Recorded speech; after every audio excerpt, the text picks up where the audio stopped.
Venez, on se rappelle la raison de notre création et notre existence dans cette vie d'ici-bas. On n'a pas été créé vainement, juste pour qu'on mange et on boit et on vit comme des bestiaux. Allah Azza wa Jalla, il nous a pas créé vainement. Il nous a créé, subhanahu wa ta'ala, pour un but sublime et un objectif noble. Comme Allah subhanahu wa ta'ala nous dit, je n'ai créé les djinns et les hommes que pour qu'ils m'adorent. Le but et l'objectif et la raison de notre création, c'est adorer Allah subhanahu wa ta'ala. والمعبود يبتلي عبده بأنواع من التكاليف مرجعها إلى أمرين. Il faut d'abord savoir que la raison pour laquelle on a été créé réellement, c'est pour adorer Allah subhanahu wa ta'ala. Et l'adoration d'Allah subhanahu wa ta'ala ne se limite pas seulement dans l'accomplissement de la prière, l'acquittement de la zakat, le jeûne du mois de Ramadan, le pèlerinage et ainsi de suite. L'adoration est un mot très vaste qui englobe toute chose, comme il dit Ibn Taymiyyah rahimahullah. C'est un mot qu'Allah Azza wa Jal huwa ismun jami'un li kulli ma yuhibbuhu Allah wa yarda. C'est un mot qui englobe tout ce qu'Allah subhanahu wa ta'ala aime et agrée parmi les paroles et les actes apparents ou cachés. L'adoration, c'est quelque chose qui doit nous accompagner depuis notre puberté jusqu'à notre mort. Quand le serviteur réalise vraiment la servitude, il verra qu'il sera toujours le serviteur d'Allah subhanahu wa ta'ala dans toutes les situations, de tous les instants, toutes les heures, toutes les minutes.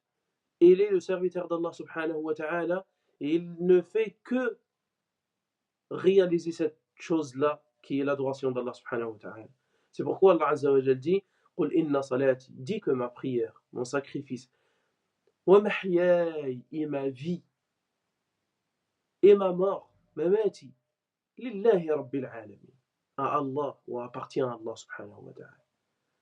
Donc quand tu médites ce verset, tu sais très bien que tout ce que tu fais, il doit être une adoration. Tu te lèves pour Allah subhanahu wa ta'ala. Tu dors pour Allah subhanahu wa ta'ala. Tu pries pour Allah, tu donnes pour Allah, tu prives pour Allah, tu patientes pour Allah, tu rigoles pour Allah, tu aimes pour Allah, tu détestes pour Allah, tu sacrifies pour Allah. Même quand tu rapproches ta femme pour avoir un rapport intime, tu le fais pour Allah subhanahu wa ta'ala. Quand tu te lèves la nuit, il y a une façon à faire selon ce qu'Allah subhanahu wa ta'ala t'a ordonné et t'a orienté. Si tu le fais pour Allah subhanahu wa ta'ala. Il y a une ibadah qui s'accomplit avec les membres, comme par exemple la prière, la zakat, le pèlerinage. Et il y a des adorations qui s'accomplissent à travers le cœur, comme par exemple le fait d'aimer pour Allah, le fait d'avoir peur d'Allah subhanahu wa ta'ala, le fait de craindre Allah subhanahu wa ta'ala, le fait de chercher secours, le fait de chercher refuge. Et il y a des adorations qui s'accomplissent à travers la langue, comme le tasbih, comme le tahmid, comme le tahlil. Et il y a toutes sortes d'adorations. Si tu médites ta vie, tu trouves que tu es dans une adoration depuis que tu te lèves jusqu'à ce que tu dors. Même quand tu dors, tu es dans une adoration. Même quand tu dors, tu es dans ton sommeil profond, tu dors et tu es dans une adoration. Comment ça? Avant de dormir, tu mets l'intention que tu te reposes afin d'adorer Allah subhanahu wa ta'ala par la suite. Tu te reposes afin que tu puisses accomplir des prières, afin que tu puisses nourrir et avoir la force pour nourrir ta famille, subvenir aux besoins de ta famille.